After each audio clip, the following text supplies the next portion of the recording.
संसद के नए भवन का उद्घाटन 28 तारीख को प्रधानमंत्री के हाथों होना है।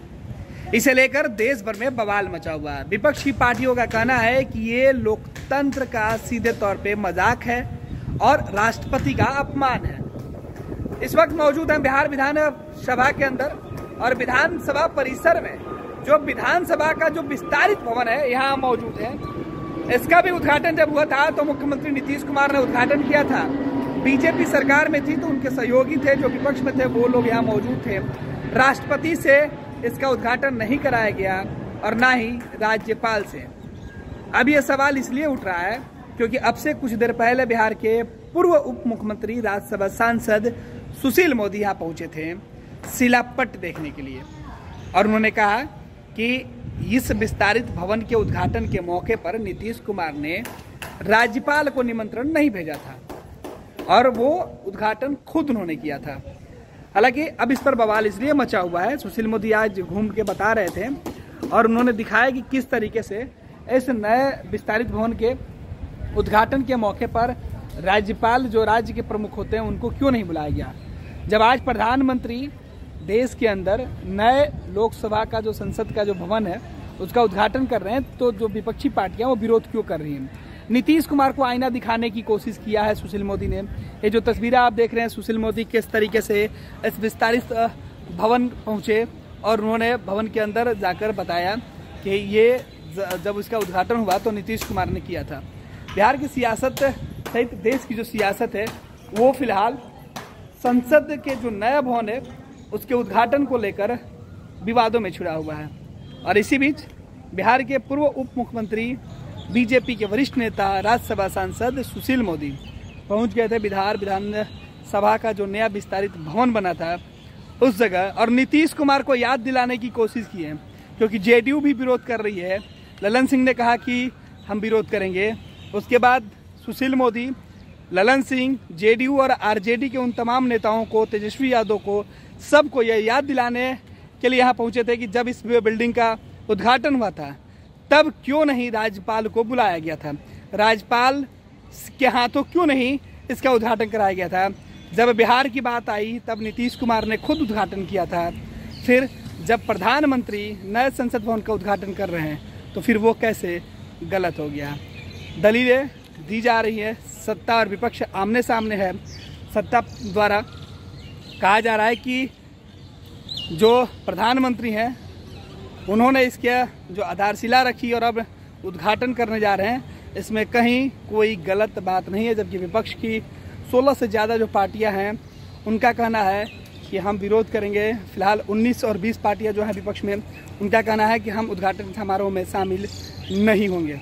देखिए क्या कुछ कह रहे हैं बिहार के पूर्व उप मुख्यमंत्री सुशील कुमार मोदी। विधानसभा के विस्तारित भवन को छोड़ दीजिए, एक भवन का नाम बता दीजिए बिहार के अंदर जो लालू नीतीश के 30 वर्षों के शासनकाल में जिस भवन के उद्घाटन में राज्यपाल को बुलाया गया हो।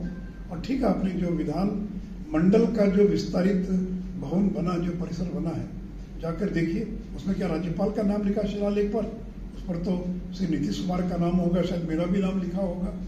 तो ये तो कोई पूरी पार्टी नहीं रही है कि राज्यपाल हर चीज का आकर उद्घाटन करे। और क्या संबंध है राष्ट्रपति का राज्यपाल का उस भवन के उद्घाटन करने से। लेकिन इनको तो विरोध करना है, अगर इसलिए इनको तो बहाना चाहिए विरोध करने का, तो एक बहाना इनको मिला है तो ये ना है। तो सरकार ने निमंत्रण भेजा है, लोकसभा सचिवालय ने सभी सदस्यों को निमंत्रण भेजा है। जो आना चाहेंगे आएंगे, जो नहीं आना चाहेंगे वो नहीं आएंगे। जेडीयू अध्यक्ष ललन सिंह कह रहे हैं कि जो नया संसद भवन बना है अगर सरकार बदलती है तो हम लोग उसमें दूसरा काम करवाएंगे। चलिए, सरकार बदलती तो उनके तो 2 ही 4 एमपी रहेंगे ना, वो तो एमपी रहेंगे कि नहीं रहेंगे भी पता नहीं है।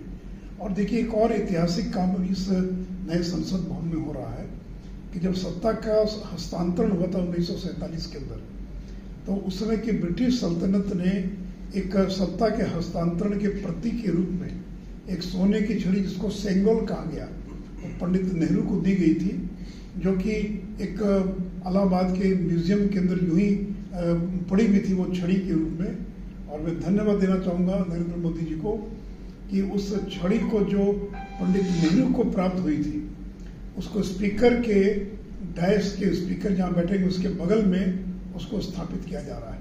और उस छड़ी जो राजदंड, इसको हम बोलचाल की भाषा में कह सकते हैं, ये सत्ता का प्रतीक है, शासन का प्रतीक है, जिसके सबसे ऊपर शिव की आराधना का जो प्रतीक है नंदी बैल विराजमान है। तो ये नरेंद्र मोदी की देन है कि ये 2.5 साल के अंदर ये भवन बनकर तैयार हो गया। ये तो इस तरह का भवन बनने में तो कम से कम 10-20 साल लग जाते। तो कांग्रेस के लोगों ने तो हिम्मत नहीं दिखा पाई, और जब एक ऐतिहासिक काम कर दिया तो सेंट्रल विस्टा को रोकने के लिए क्या क्या नहीं किया उन्होंने। इसलिए देखिए, देश की जनता में मैसेज चला गया है कि ये लोग विघ्न पैदा करने वाले लोग हैं। हर शुभ काम के समय में उसको भंडोल कर दो, उसमें विघ्न पैदा कर दो, ये उस प्रकार के लोग हैं।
हम लोग यही बात कर लेंगे। हम लोग यही बात। बायोम जो है मेडिकल प्रिपरेशन का एकमात्र संस्थान, जहां है complete digital classrooms, video lectures, student tracking system, library facility and 100% result oriented rankers batch. Biome, Hinoo एवं नगरा टोली, रांची। ये लो, मुंह मीठा करो। आज मैंने अपना जॉब छोड़ दिया, अब हम पूर्णिया वापस जाएंगे। जॉब छोड़ दिया है? मतलब ये घर कैसे चलेगा? हम करेंगे क्या? और माँ बाबूजी क्या बोलेंगे? इसलिए मैं एक और मिठाई का डब्बा लाया। अपने बिजनेस के लिए लोन अप्रूव हो गया। अरे लोन अप्रूव हो गया वो तो ठीक है, लेकिन पूर्णिया में हम रहेंगे कहाँ? अपना घर भी तो नहीं है वहाँ। इसलिए तो एक और मिठाई का डब्बा अलग से लाया हूँ। हमने पूर्णिया में घर ले लिया है, पूर्णिया के ई होम्स पैनोरमा में। पूर्णिया में पैनोरमा ग्रुप लेकर आए हैं ई होम्स पैनोरमा। बड़ा घर, आलीशान जिंदगी और अत्याधुनिक सुविधाओं के संग। अरे अरे, अब क्यों मुंह मीठा करवा रही हो? क्योंकि हम घर वापसी जो कर रहे हैं। घर वापसी की खुशी पूर्णिया में ई होम्स पैनोरमा के संग। ई homes panorama, luxurious lifestyle redefined.